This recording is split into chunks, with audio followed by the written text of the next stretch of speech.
I really look up to these people in many ways. There was some kind of a mystique about these people. And the other Icelanders thought that these must be half trolls, kind of quiet people, really stoic, quiet people that were used to bad weather all the time.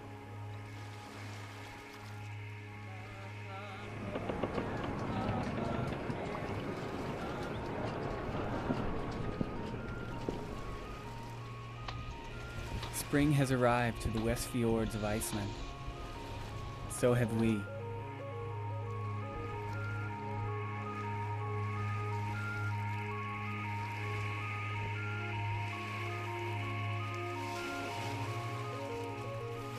Siggy, our Icelandic captain, is taking us to the most remote part of the West Fjords.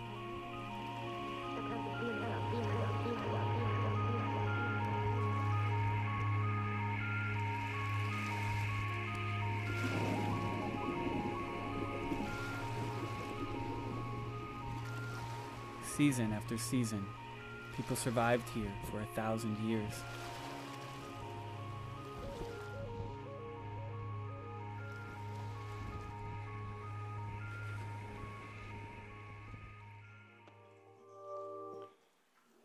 Ráðherra, góði gestir.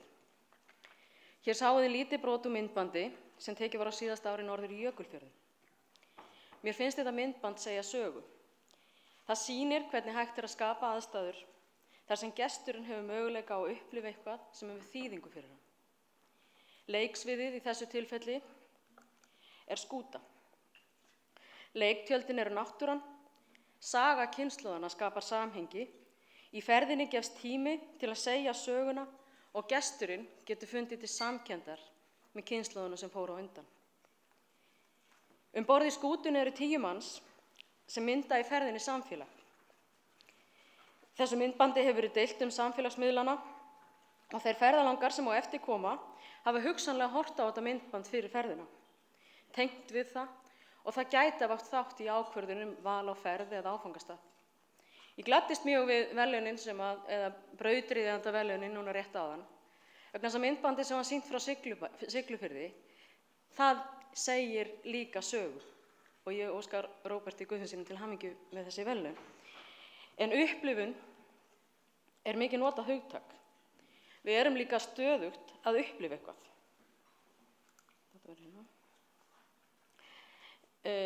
Hver einasti fundagestur í þennan dag fer heim með sína upplifun á þessum fundi. Við metum gæði hans og gagnsemi út frá okkar eigin forsendum. Hvernig við hittum í morgunverðinum, hvernig innlegg fundamanna snertu áhugasvið okkar, hvort kaffi var gott og svo framvegis. Það hvort að upplifunin af þessum fundi var áhrifarík eða merkingabær svo einstaklingsbundið. Við skulum skreppa saman í ferðalag núna. Og að því við ætlum að gerast sýndarferðamenn, þá skipta fjarlægðir ekki máli. Og við ætlum ekki að velta okkur sérstaklega mikið upp á landafræðinni. Þannig við veljum okkur gistingu á tréhóteli í Norður Svíþjóð. Og það algjörlega einstakt og við upplifum ferð út í geiminn. Við upplifum fegurð, furðu og uppljómun við að horfa á staði eins og Ásbyrgi eða Jökulsárlón. Við upplifum sköpun, sögu og samfélag á Aldrei fór ég suður, þar sem bæjarbúar og gestir taka þátt í ógleymanlegri skemmtun. Við upplifum einstakt ísfestival og kíkjum síðan við hjá jólasveininum. Við leitum að einstökum veitingastöðum, þar sem matur alltaf hluti að ógleymanlegri upplifun og getur átt þátt í að skapa minningar sem rifjast upp við að finna tiltekna lykt eða bragð. Og það snýst svolítið upplifunin, hún snýst svolítið þetta, hún snýst að skapa minningar. Í ferðinni ætlum við að stíga út fyrir þægindarammann, komast úr okkar venjulega umhverfi og takast á við hið óþekkta og okkur sjálf og upplifa eitthvað minnisvert, áhrifaríkt og merkingabært.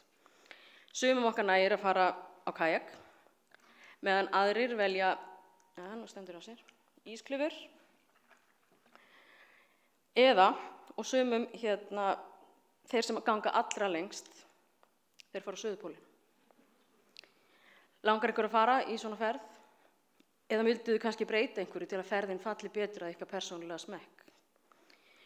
Hugtökin, já við ætlum að enda síðan í Bláa lóninu, en hugtökin upplifunarferðir, upplifunarferðamennska og upplifunarferðaþjónusta vísa til ferðaþjónustu þar sem áherslan að veita gestum aðeins meira heldur en góðan aðbúnað og þjónustu. Í upplifunarferðum tekur gesturinn þátt í röð viðburða, skipulagðra atburða sem eru eftirminnilegir og persónulegir, þar sem öll skilningavitin taka þátt í að tengja gestin við atburðinn á áþreifanlegan, tilfinningalegan, andlegan, félagslegan eða vitsmunalegan hátt. Upplifunarferðir eru hannaðar með það fyrir augum að ferðamaðurinn tengist heimamönnum. Í þeim skapaður vettvangur fyrir samræður, þar eru skilningavitin örvuð og vegsamað það sem einstakt við tiltekið land, svæði eða stað. Ísland öðruvísi áfangastaður fyrir ferðamenn. Ferðalag til Íslands á að vera upplifun. Ferðamaður framtíðarinnar mun verða upplýstari, kröfuharðari og hafa enn meiri væntingar spennandi, áhrifaríkar og merkingabærar upplifanir. Náttúran hefur hingað til verið nægt aðdráttarafl og það sem íslensk ferðaþjónusta hefur byggst upp á. Ferðaþjónusta framtíðarinnar byggist auk þess á menningu, þekkingu, tækni og nýsköpun.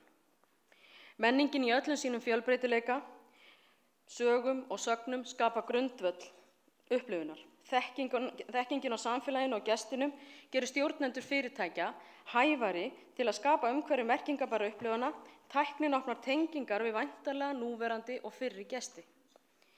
Allir þessi þættir ýta undir nýsköpun og efla samkeppnishæfni fyrirtækja og svæða. Ferðaþjónustan snýst það umfram allt að miðla, að sviðsetja, að segja sögu. Á landi eins og okkar meira en víða annars staðar. Hingað kemur fólk sem vill brjótast úr sínu venjulega umhverfi, hversdagslega umhverfi og upplifa eitthvað allt annað. Það spennandi að selja upplifun og ævintýri. Að selja fólki ævintýri krefst meira af þeim sem selur. Það krefst þess að sá sem selur vöruna geti búið til umgjörð til að gesturinn geti skapað sitt eigið ævintýri. Það krefst þess einnig að sá sem selur vöruna þekki gestin, hafi unnið heimavinnuna sína og byggi þekkinguna á rannsóknum, að gildi fyrirtækisins, starfsmanna og gesta fari í meginatriðum saman. Að öðrum þáttum ólöstuðum þá hlutverk starfsmanna það allra mikilvægasta og þar komum við að mannauðinum sem við verum að ræða hérna í dag og verum að fókusa á. Og þeir eru snertipunkturinn, þeir fylgja eftir stefnu og sýn fyrirtækjana, þeir þurfa að hafa til að bera færni til að greina væntingar gestanna. Þeir þurfa að hafa reiðum höndum frásagnir, þeir þurfa að kunna listina að spjalla, að hughreysta, að skapa öryggi og vellíðan hjá gestinum. Stjórnendur og starfsmenn í ferðaþjónustu þurfa að hafa menntun, reynslu og færni til að greina ný tækifæri. Því eins og í öðrum atvinnugreinum þá deyja þau fyrirtæki sem ekki eru stöðugt að leita nýrra og spennandi leiða til að þróa vörur sínar. Við þurfum að fara skapandi leiðir í þróun afurða og markaðssetningu til að ná samkeppnisforskoti sem áfangastaði ferðamanna. Við þurfum að hvetja fyrirtæki til enn aukins samstarfs, framsækinnar stjórnunar og til að nýta sér tæknina á fjölbreyttan hátt. Og við eigum og þurfum að nýta samskiptatæknina á skapandi hátt til að ýta undir upplifun gesta. Þáttur tækninar verður ekki síst mikilvægur í menningartengdri ferðaþjónustu, þar sem tæknin nýtist til að koma fram fyrir upplýsingum sögu og menningu á framsækin og sjónrænan hátt og hvetja gestin til þáttöku og túlkunar og til að tengjast samferðamönnum sínum fyrir ferð á meðan á ferð stendur og eftir að henni lýkur. Ferðaþjónustan tengist fjölda annarra atvinnugreina á fjölbreyttan og spennandi hátt. Samstarf ferðaþjónustu og skapandi greina, heilbrigðisgreina, sjávarútvegs og fleiri getur leitt af sér nýsköpun og upplifanir, gríðarleg tækifæri og jákvæð efnahagsleg, umhverfisleg og samfélagsleg áhrif. Við hjá Nýsköpunarmiðstöð höfum í nokkuð tíma verið að vinna því að byggja upp þekkingu í upplifunarferðaþjónustu til að við getum með markvissari hætti aðstoða fyrirtæki við þróun upplifana í ferðaþjónustu. Við lítum til erlendra fyrirmynda í þessari vinnu og viljum geta boðið fyrirtækjum framúrskarandi faglegan stuðning. Við vinnum einnig með aðilum innanlands og á næstu vikum verða kynnt námskeið meðal annars í upplifunarhönnun sem við tökum þátt í að halda. Við hjá Nýsköpunarmiðstöð viljum leggja okkar lóð á vogarskálarnar til þess að næstu árum að aðstoða fyrirtækjum allt land til að þróa ný og spennandi leiksvið þar sem gestir framtíðarinnar geta upplifað náttúru og menningu okkar óviðjafnanlega lands. Okkur langar til þess að lokum að bjóða ykkur í örlítið upplifunarferðalag skynfæranna. Á hverju borð nú karfa. Innihaldið frá fyrirtækjum sem hafa tengst okkur hjá Nýsköpunarmiðstöð á einn eða annan hátt. Þið getið snert á kreminu frá Kerecis. Þið getið bragðað á mólanum frá Saga Medica og af ylvatninu frá Gyðju Collection hægt að lykta. Og þá segið þið, að því við erum að nota öll skynfærin, hvað með sjón og heyrn.